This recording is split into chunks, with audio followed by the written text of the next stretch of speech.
Good day mga kanegosyo. Ang topic natin ngayon tungkol sa kombinasyon naman ng business model sa level 2. Ito yung franchising tsaka platform business model. Ang example ko sa inyo, National Bookstore mga kanegosyo. Kung ano yan, tapusin mo tong video ko, sigurado marami kang matututunan. Lalo na kung nagsisimula ka palang magnegosyo, lalong kailangan mo matapos tong video ko. Ako nga pala si Jepoy, isang negosyante. Isa rin akong DJ. Kung kailangan nyo palang DJ sa club, sa bar, sa event, message lang kayo dito sa page ko or comment lang kayo. Ano tong kombinasyon ng franchising tsaka platform business model? Ang platform business model mga kanegosyo na pinapaliwanag ko, ibig sabihin yan, yung buyers tsaka yung sellers ay nagkikita kung saan yung nagbebenta tsaka yung bumibili ay nagtatagpo mga kanegosyo. Tulad na lang ng example ko sa inyo, TikTok Shop, Lazada, grocery store, platform business model yan mga kanegosyo.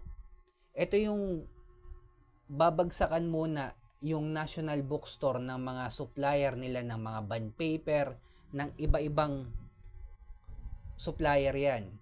At sa mga supplier na yan mga kanegosyo, bago nila bayaran yan, naka-postpaid yan, ibig sabihin, babagsakan muna sila ng supplier mga kanegosyo at babayaran nila within 3 to 4 months.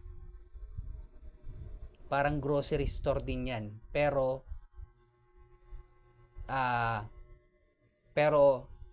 school supplies naman. At bukod dyan, nagpapa-franchise din yung National Bookstore mga kanegosyo. Yung pangalan mismo nila, pinapagamit din nila. Pwede pang ang licensing business model yan eh. Pero doon muna tayo sa franchising tsaka platform business model mga kanegosyo. Pwedeng isa lang muna sa umpisa kapag na-level up mo na yung negosyo mo sa level 2 at pwede mo rin yan dagdagan ng pangalawang business model. Kombinasyon. Kumikita ka na sa platform business model, kikita ka pa sa franchising business model. Pinaliwanag ko na yung platform business model tsaka yung franchising. Magkaiba po yan.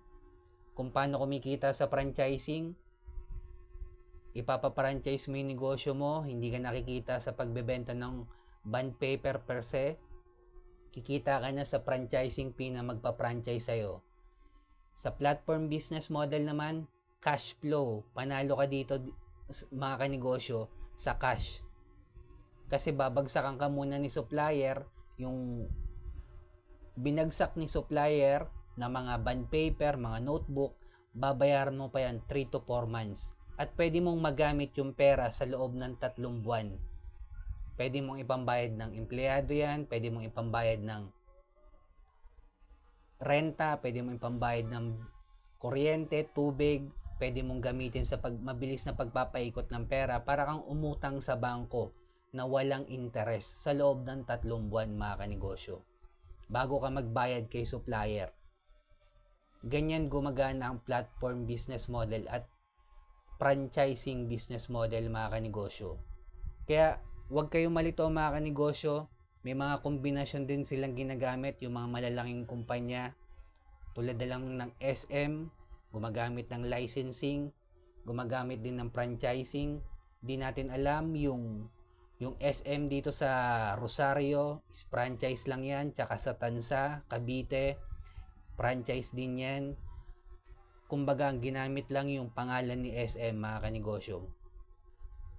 At sa mga susunod kong topic, itatopic ko naman yung ibang kombinasyon ng mga malalaking kumpanya. Salamat sa pagtapos ng video na to mga kanegosyo. Follow mo na rin ako, heart mo na rin to, comment ka na rin sa baba.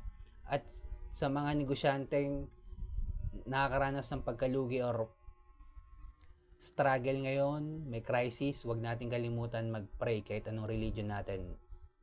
Peace.